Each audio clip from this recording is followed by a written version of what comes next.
The rich man's son had always been deaf, until the cleaner did something unbelievable.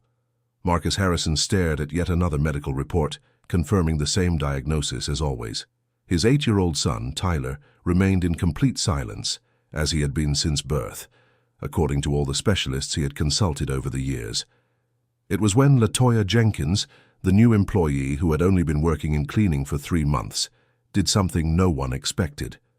She held a lit candle close to the boy's ear and began softly singing an old nursery rhyme. Suddenly, Tyler let out a high-pitched scream that echoed throughout the room, causing Marcus to collapse in tears of shock and disbelief. The scene had taken place in the luxurious Harrison estate, located in the upscale neighborhood of Bel Air in New York City.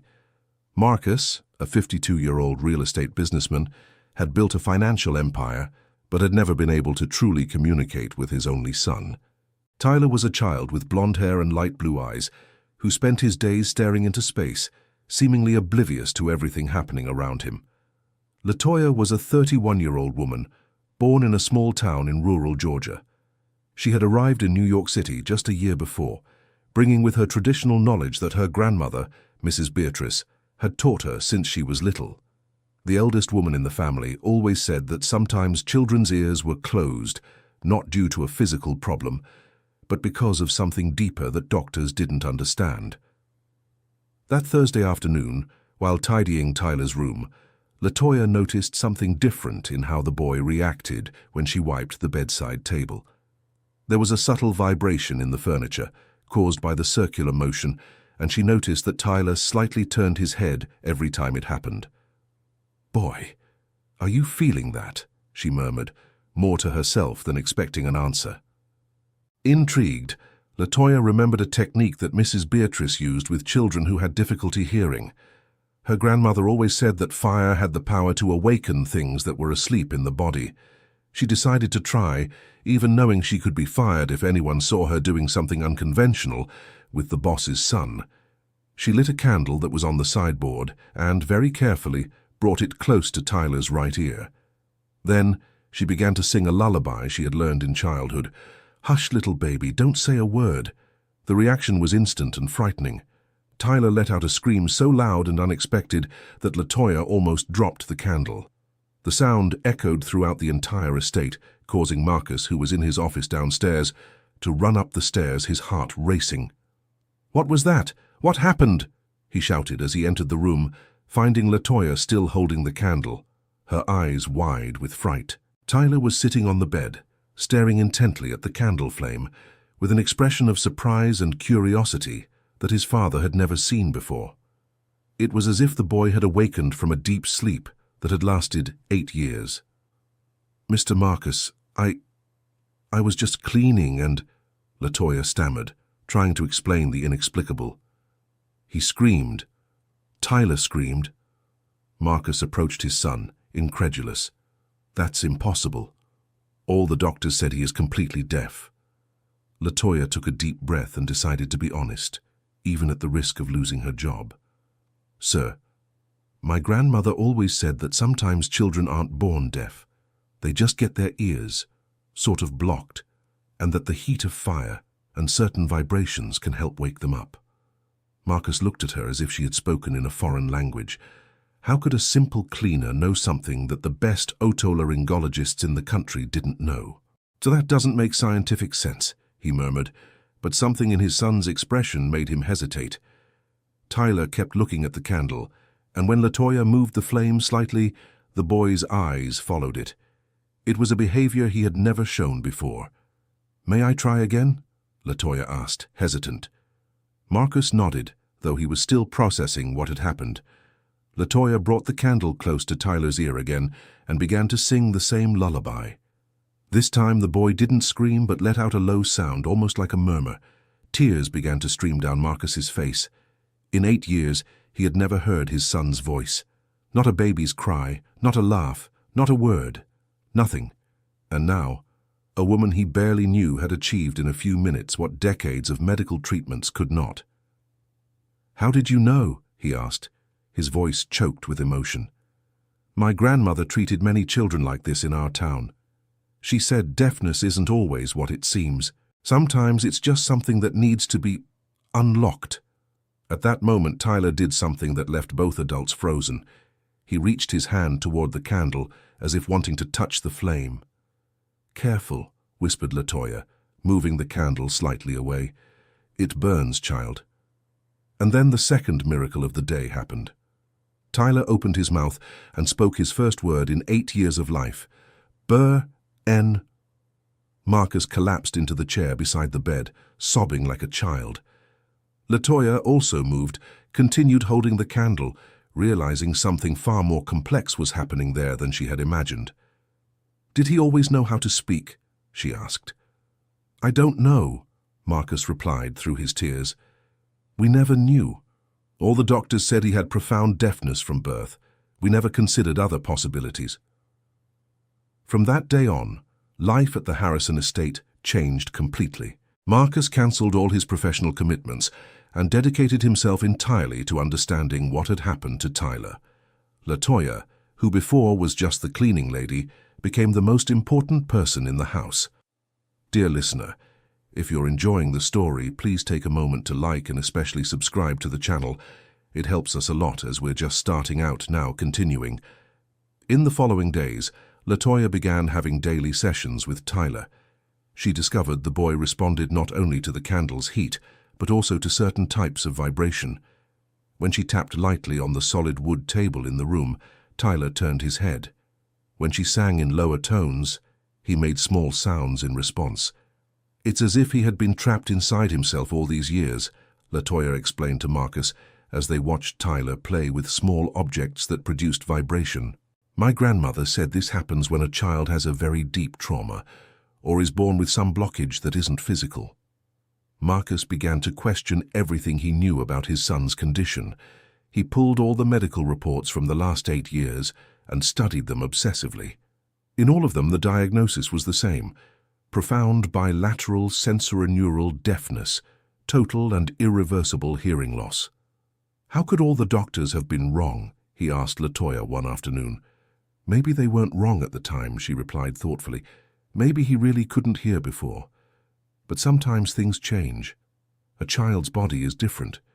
It could be that something has unlocked." This possibility opened a whole new world of questions for Marcus. He began researching similar cases online and discovered there were some reports of children showing sudden improvement in conditions that had previously seemed irreversible. During this research, he came across something that left him intrigued.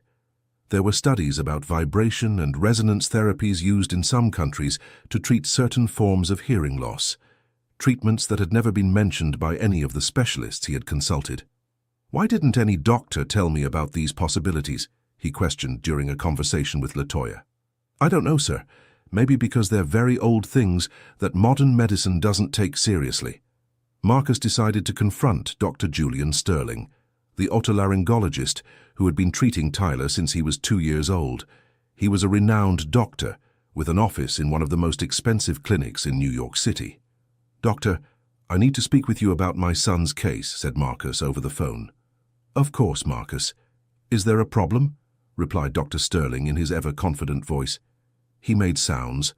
For the first time in his life, my son made noises, almost as if he was trying to speak. There was silence on the other end of the line. "Marcus, that's impossible. Tyler's tests are very clear. He has profound deafness. Perhaps you were mistaken, or those sounds were just—" "No, doctor. I wasn't mistaken. My employee did something different with him, used a candle, and he reacted." "A candle." The doctor's tone became condescending. "Marcus, you can't believe in superstitions. What these simple people do has no scientific basis." "But it worked, doctor. I saw it with my own eyes." "I'll schedule an appointment for tomorrow. We need to run new tests and perhaps adjust Tyler's medication. Sometimes when parents are very anxious, they can misinterpret certain behaviors." Marcus hung up the phone feeling disrespected and frustrated. How could the doctor dismiss so easily something he had witnessed? That night, he talked at length with LaToya about Dr. Sterling's reaction. "He doesn't believe me," said Marcus. "He's implying I imagined the whole thing." "Sir, can I say something?" LaToya hesitated before continuing. My grandmother always said there are doctors who don't like it when a cure comes from a way they didn't study.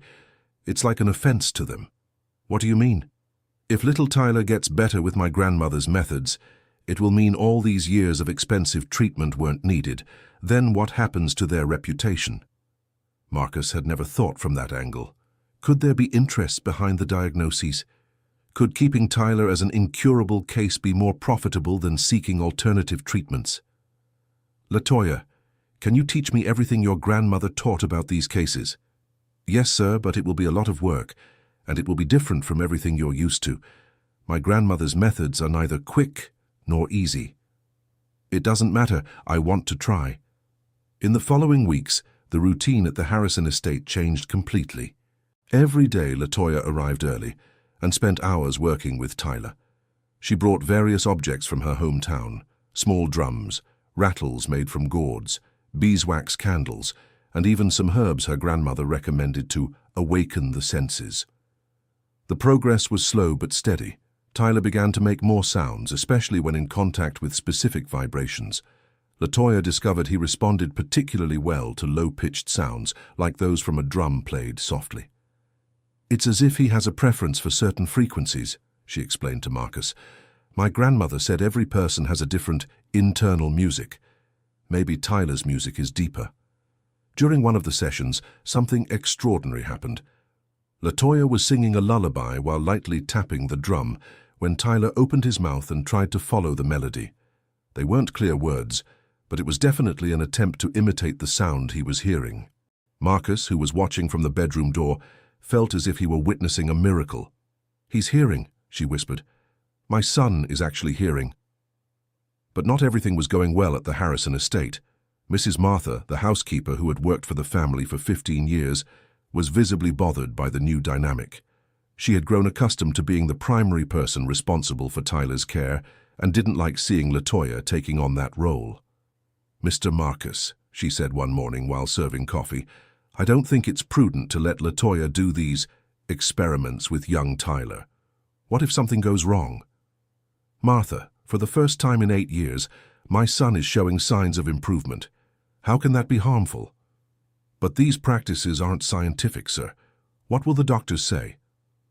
Marcus realized there was a growing tension between the two employees.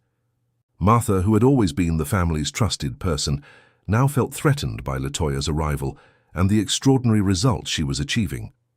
The situation became even more complicated when Cynthia, Marcus's ex-wife and Tyler's mother, unexpectedly showed up at the mansion. Cynthia had left the family when Tyler was just 2 years old, right after the deafness diagnosis.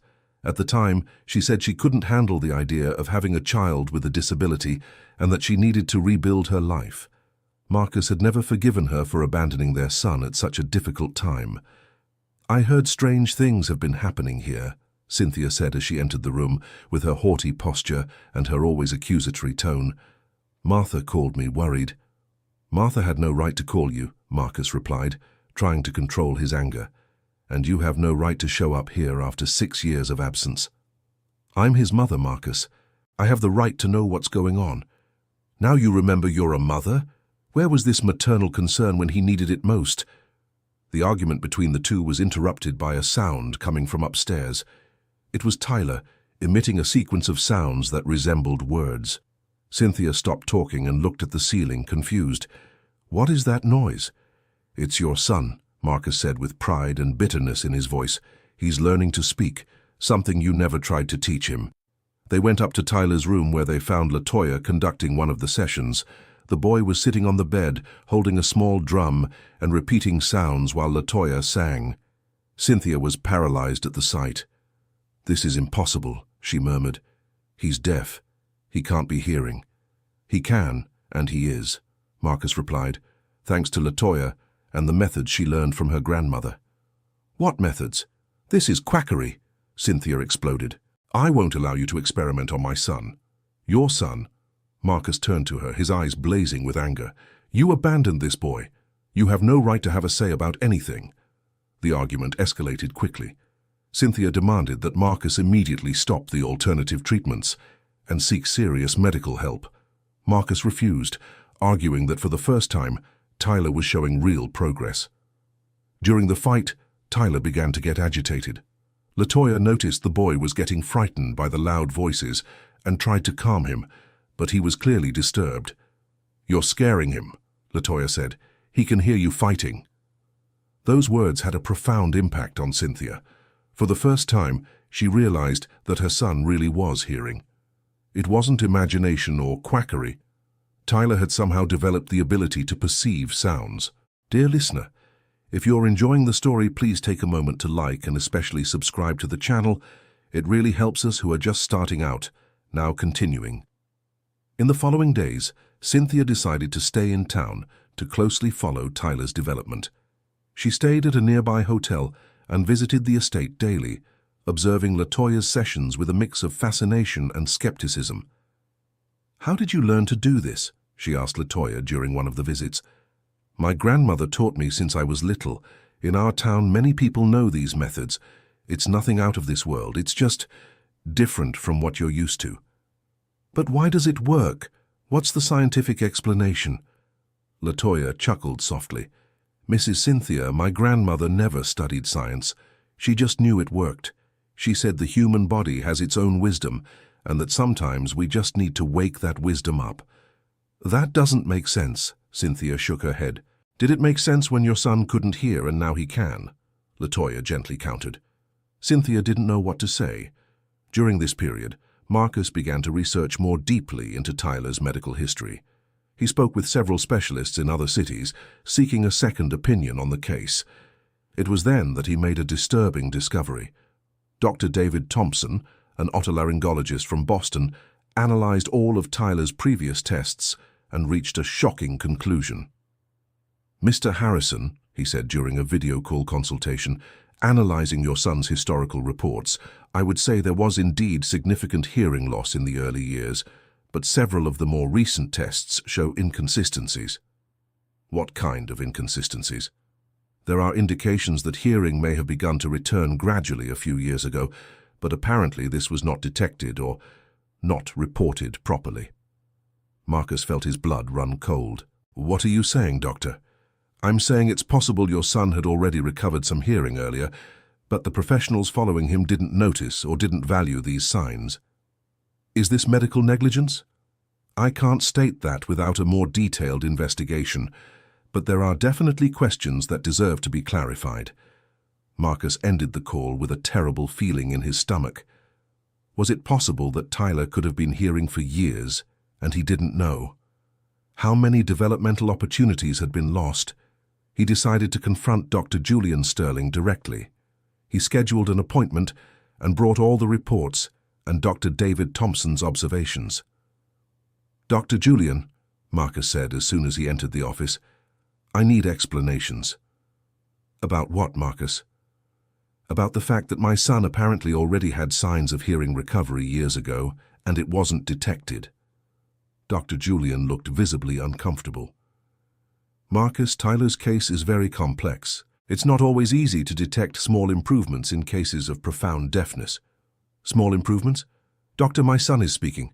That's not a small improvement. Look, there may have been some variations in the tests over time, but that doesn't mean an unscientific treatment is responsible for the improvement. So you admit there were improvements that weren't detected?" Dr. Julian hesitated.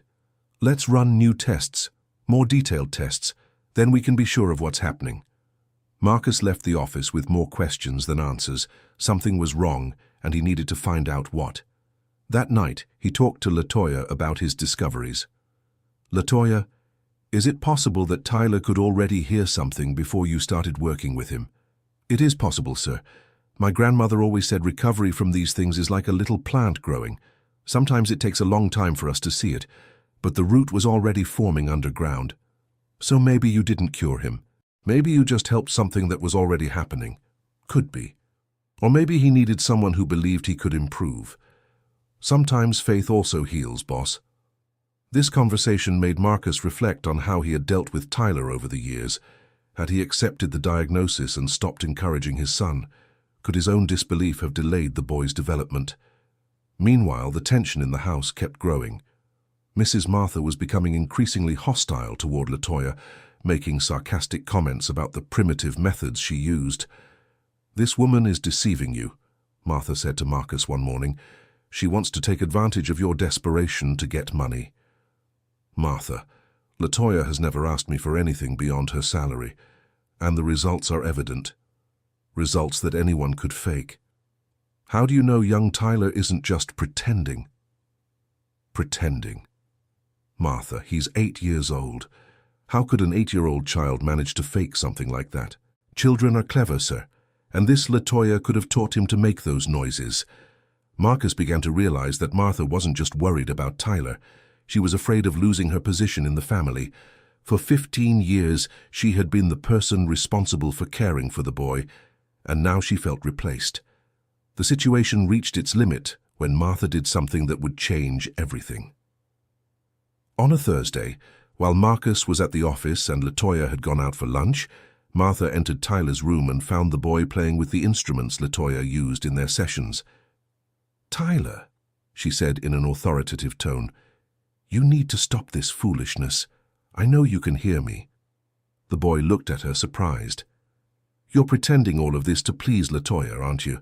But this is confusing your father and worrying your mother." Tyler began to get agitated. Martha kept talking, growing more and more worked up. "You're not deaf, you never were, but you're not normal either. You're a strange boy, and pretending won't make you normal." Martha's harsh words had a devastating effect on Tyler. The boy began to cry and rock back and forth in a repetitive motion that reminded her of his behaviors from his early years. When Latoya returned from lunch and found Tyler in that state, she was desperate. "What happened?" she asked Martha. "Nothing much. I just talked to him." "Talked? He's in a panic. What did you say to him?" "I told him the truth, that he needs to stop pretending." Latoya felt a deep anger rising in her chest, but she tried to control herself. Her priority was to calm Tyler. She began to sing softly while holding the boy's hands, but he was too agitated to respond. It was then that she noticed something terrible. Tyler was closing off again, as if he were returning to his previous state. When Marcus arrived home and learned what had happened, he exploded with anger. "Martha, how could you do this? How could you say these things to a child? Mr. Marcus, I was only trying to protect the boy. These illusions won't do him any good." "Illusions? You call my son's progress an illusion. I call it manipulation. That woman is manipulating you and the boy." "Enough!" Marcus shouted, louder than he had ever shouted in his life. "You're fired, Martha. I want you out of my house today." "Mr. Marcus, I've worked here for 15 years. I've cared for this boy since he was a baby. And now you've destroyed all the progress he had made. I don't want to see you here anymore." Martha left the estate that same afternoon, but not before making one last threat. "You'll regret this," she said while packing her bags. "And when this whole farce is exposed, you'll see I was right." With Martha's departure, the atmosphere in the house grew calmer, but Tyler was still shaken by the confrontation. Latoya spent the following days trying to win him back, using every technique she knew to regain his trust and get him to open up again. "It's as if he's gone back to the beginning," she explained to Marcus. "When a child gets very frightened, they can close up again. Will you be able to bring him back?" "I'll try, sir, but it will take time." Cynthia, who had witnessed the entire drama, began to better understand the complexity of the situation. "I never thought it was so fragile," she admitted to Marcus. "I always thought his deafness was something simple, that it had no cure, and that was that. I never imagined it was something that could change, come and go." "I didn't understand anything either," Marcus replied. "I just accepted what the doctors said and never questioned it." "Do you think—" Cynthia hesitated. "Do you think I was a coward for leaving?" Marcus looked at his ex-wife for a long moment before answering. "I think you were scared, and that you made a decision that seemed easier at the time. But the consequences were very harsh, both for Tyler and for me. I didn't know how to handle it. My whole family kept giving contradictory advice. Some said it was a punishment, others that it was genetic, others that it was my fault. I couldn't take the pressure. And you thought running away would solve it. I thought if I wasn't here, Tyler wouldn't suffer seeing a mother who didn't know how to care for him. I thought I was doing a favor." "Cynthia, he suffered much more from your absence than he would have from your difficulties. An imperfect mother is still better than no mother at all. This conversation marks a turning point in the relationship between the two. For the first time in years, they managed to talk about Tyler and the past without fighting. Dear listener, if you're enjoying the story, please take a moment to like and especially subscribe to the channel. It helps us a lot as we're just starting out. Now, continuing. LaToya worked tirelessly to regain Tyler's trust. She knew the boy had understood Martha's cruel words and that it had created a barrier in his mind. My grandmother always said that when someone hurts a child's soul, it's harder to heal than when they hurt the body, she explained to Marcus, because the soul has no ointment or medicine. So how do we heal it? With patience, and by showing him that those words weren't true. LaToya changed her approach. Instead of focusing on hearing exercises, she began working on Tyler's self-esteem. She constantly praised him, showed pride in every small progress, and always repeated that he was a special and intelligent child. Slowly, Tyler began to open up again. First, he started responding to vibrations again. Then he began making spontaneous sounds, and finally, he pronounced a clear word, LaToya. When she heard her own name coming from the boy's mouth, she couldn't hold back her tears. Yes, Tyler, I am LaToya, and you are Tyler. Tyler, he repeated, pointing to himself. From that moment on, progress accelerated. Tyler began learning new words every day. First simple nouns, water, food, bed. Then verbs, want, go, come. Within a few months, he was forming complete sentences.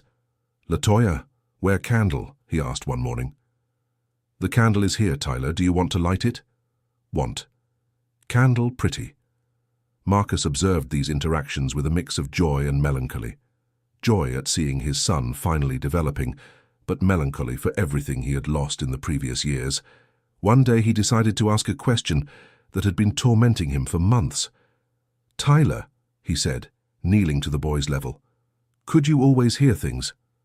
Tyler thought for a moment before answering. Before, noise far away. Now noise close. What do you mean, son? Before... Tyler made a gesture as if trying to grab something in the air. Noise, but can't grab it. Marcus understood. Tyler had been hearing sounds, but in a distant and confused way. As if there was a barrier between him and the world of sound. And now you can grab the noises? I can, Tyler smiled. LaToya taught me. This revelation brought a complex feeling to Marcus. On one hand, he was happy to know his son had never been completely isolated from the world of sound. On the other, he felt guilty for not noticing the signs over the years. He decided to look for Dr. David Thompson, the doctor from Boston who had analyzed Tyler's tests.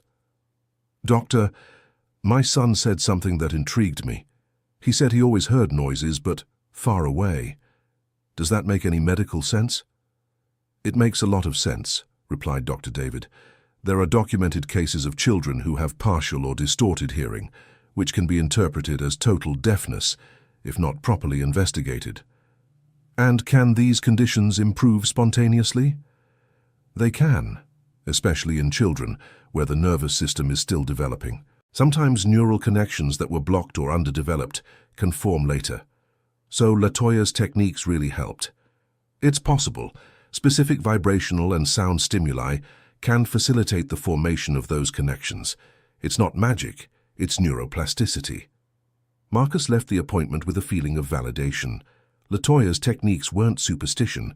They had a scientific basis, even if she didn't know it. But his search for answers was far from over. He wanted to understand why Dr. Julian Sterling had not detected or mentioned these possibilities over the years. After much insistence, he got a meeting with the doctor and some colleagues from the clinic where Tyler was treated. Dr. Julian, Marcus said as soon as they sat down, I want to understand why my son spent 8 years being treated as completely deaf when he apparently had recovery potential. Marcus, as I've explained before, these cases are very complex. We can't always predict. I'm not talking about prediction, doctor. I'm talking about tests that could have detected he had some residual hearing. Dr. Julian looked at his colleagues, visibly uncomfortable. Well, it's possible some signs were underestimated. Underestimated or ignored? Marcus, are you implying there was negligence? I'm asking why my son went years without proper treatment. It was then that Dr. Arthur Fitzgerald, the clinic director, intervened in the conversation. Mr. Harrison, I'll be frank with you. Your son's case was considered stable. There were no obvious signs of improvement, so the focus was on other types of support. What types of support? Adaptation to the disability, development of alternative skills, preparation for a life with hearing limitations. In other words, you gave up on trying to improve his hearing. We didn't give up. We just redirected our efforts to more realistic approaches. Marcus felt a cold anger growing in his chest. Realistic? You consider it realistic to condemn an 8-year-old boy to a life of limitations without exhausting all possibilities? Mr. Harrison, Dr. Julian tried to calm the situation. We always did the best we could with the information available at the time. The information available or the information you chose to consider? The meeting ended without satisfactory answers, but Marcus had understood one thing. Tyler had been the victim of a medical approach that was too conservative, one that preferred to assume the worst-case scenario rather than invest in possibilities for improvement. Meanwhile, at home, Tyler continued to progress rapidly. He had started asking questions about everything: why the sky is blue, where rain comes from, what machines are for. It was as if he were making up for 8 years of suppressed curiosity. "LaToya," he asked one afternoon, "why didn't I speak before?" "You did speak, Tyler. You just spoke in a way people didn't understand." "What do you mean?" "You spoke with your eyes, with your hands, with the way you looked at things. Now you've learned to speak with your mouth too." Tyler became thoughtful. "So I always spoke?" "Always. I just taught you a new way." These conversations showed LaToya's simple wisdom in dealing with complex issues. She didn't complicate explanations, but she also didn't lie to the boy. Marcus began to realize he had learned more about fatherhood by observing LaToya over the past few months than in 8 years of reading and consulting with specialists. One day he made an unexpected proposal. "LaToya, would you like to take a course in education or psychology? I would pay for your studies." "What for, boss?" "So you can help other children like you helped Tyler. To have a diploma that proves what you already know how to do." LaToya was silent for a long time before answering. "Boss, I appreciate the offer, but I don't know if I want to study those things in school." "Why?" "Because I'm afraid that if I learn the school way, I'll forget my grandmother's way." Marcus understood her dilemma. There was something in LaToya's intuitive approach that might be lost if she were conditioned by traditional academic methods. "Then how about teaching your grandmother's way to other professionals?" "How do you mean?" "Give talks, teach doctors and therapists about the methods you use. Show that there are other paths besides the conventional ones." The idea intrigued LaToya, but she had reservations. "Boss, will those educated people want to listen to me?" "If the results speak for themselves, they will." Indeed, Tyler's story had begun to spread. Dr. David Thompson had mentioned the case at some medical conferences, always maintaining the family's anonymity, but highlighting the importance of multidisciplinary approaches in treating hearing impairments. Some professionals had expressed interest in learning about the techniques that had been used. This led Marcus to organize a small meeting at his home, where LaToya could demonstrate her methods to a select group of doctors and therapists. "I don't know if I can speak to these important people," said LaToya, nervous. "You don't need to speak like they speak. You need to speak like you speak. That's what makes the difference." The meeting was scheduled for a Friday. 5 professionals attended: 2 doctors, 2 speech therapists, and a child psychologist. LaToya was visibly tense, but Tyler helped her feel more confident. "LaToya, are you going to teach them?" asked the boy. "I'm going to try, Tyler." "Then I'll help you. I'll show them how you taught me." The demonstration was impressive. LaToya explained her techniques simply and directly, while Tyler showed how he responded to the different stimuli. The professionals asked many questions, some skeptical, others curious. "Mrs. LaToya," asked one of the speech therapists, "do you have any technical training in this area?" No, doctor. I only learned from my grandmother. And did your grandmother have training? No, she didn't. She learned from her grandmother, who learned from her grandmother. It's something that gets passed down from one generation to the next. But how do you know it works if there are no scientific studies? LaToya looked at Tyler, who was happily playing with the musical instruments. We know because we see the result, Doctor. Science isn't just what's written in books. Science is also observing, testing, and seeing if it works. This simple answer had a profound impact on those present. One of the physicians, Dr. Sarah Montgomery, became particularly interested. Mrs. LaToya, would you be willing to collaborate with us on some cases? Always in conjunction with conventional treatments, of course. If it's to help other children, yes. Thus began an unusual partnership between LaToya's traditional wisdom and modern medicine. Marcus offered financial support to create a small study center where the two approaches could be combined. Cynthia, who had followed this entire evolution, made a decision that surprised everyone. Marcus, she said in a private conversation, I want to be a part of Tyler's life again. What do you mean? I want to be involved in raising him. I know I can't erase the years I lost, but I want to be present from now on. And how do I know you won't disappear again at the first sign of difficulty? Because now I understand that difficulty is part of it, and that running away from it solves nothing. Marcus looked at his ex-wife for a long moment. Tyler is the one who has to decide if he wants you back in his life.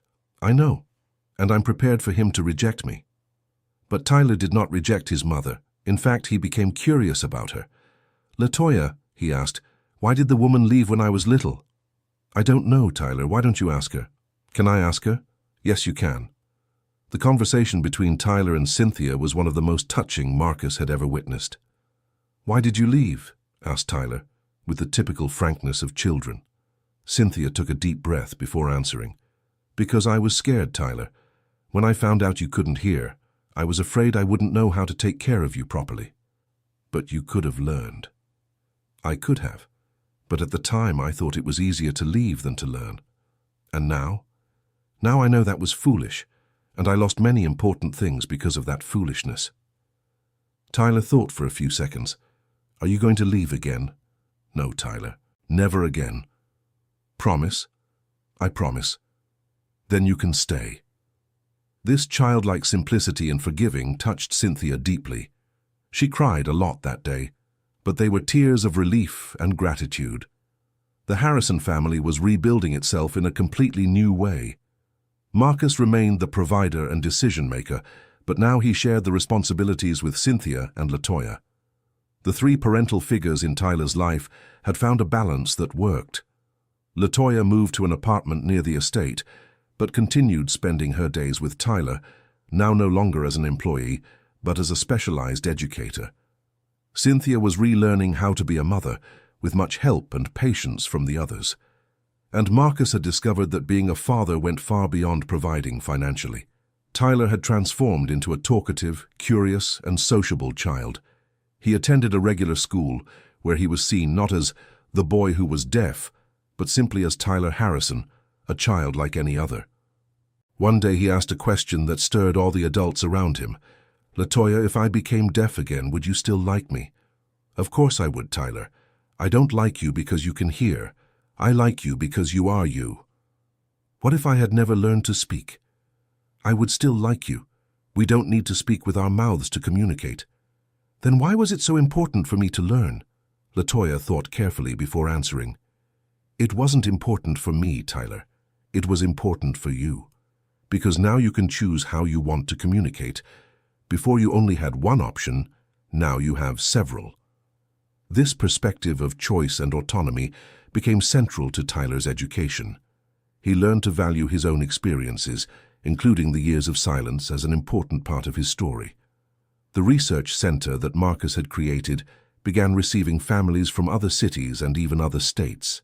The combination of traditional methods and modern medicine was producing impressive results in various cases. LaToya became a national reference in alternative techniques for treating hearing impairments. She traveled across the country teaching her methods, always accompanied by professionals who helped translate her knowledge into technical language. "Boss," she said to Marcus during one of the trips, "who would have thought that a healer's granddaughter would be teaching doctors, huh?" "Latoya, your grandmother taught much more than medicine. She taught humanity." "How so?" "Doctors know how to treat diseases. You teach them how to treat people." 3 years after the first meeting between Latoya and Tyler, the Harrison family organized a party to celebrate Candle Day, as Tyler had nicknamed the date when he heard his first clear sounds. The party brought together doctors, therapists, families who had been helped by the research center, and friends who had followed the entire journey. Tyler, now 11 years old, climbed onto the small stage set up in the garden of the estate to give a speech. "When I was little," he began, "I thought everyone lived in silence like I did. Then I found out there were noises in the world. Today I know that the most important thing isn't hearing the noises, it's hearing people." The simple speech moved everyone present.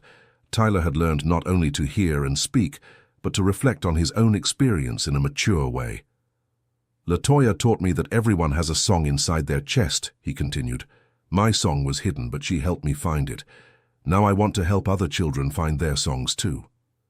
The audience gave a standing ovation. Marcus and Cynthia cried with pride, and Latoya smiled with the satisfaction of someone who had fulfilled an important mission. After the party, when everyone had left, the family gathered in the living room for an intimate conversation. "Tyler," said Marcus, "do you have any idea how your story changed our lives?" "How so, Dad?" "You taught us that sometimes the solution to problems comes from places we would never imagine, and that it's important to be open to learning from different people." "And you taught me that running from problems only creates bigger problems," added Cynthia. "And you taught me that knowledge isn't just in books," finished Latoya. "It's in life, in observation, in the willingness to help." Tyler listened to everything carefully, and then made an observation that surprised the adults. "But you all taught me things too. You taught me that families can come in different shapes, that it's possible to start over when we make mistakes, and that love doesn't end even when people leave." These words perfectly summarized the transformation that had happened in the Harrison home. A family that had been torn apart by the difficulty of dealing with a disability had rebuilt itself in a stronger and more loving way. The research center continued growing and helping hundreds of families. Latoya became a recognized speaker, always maintaining her simplicity and authenticity.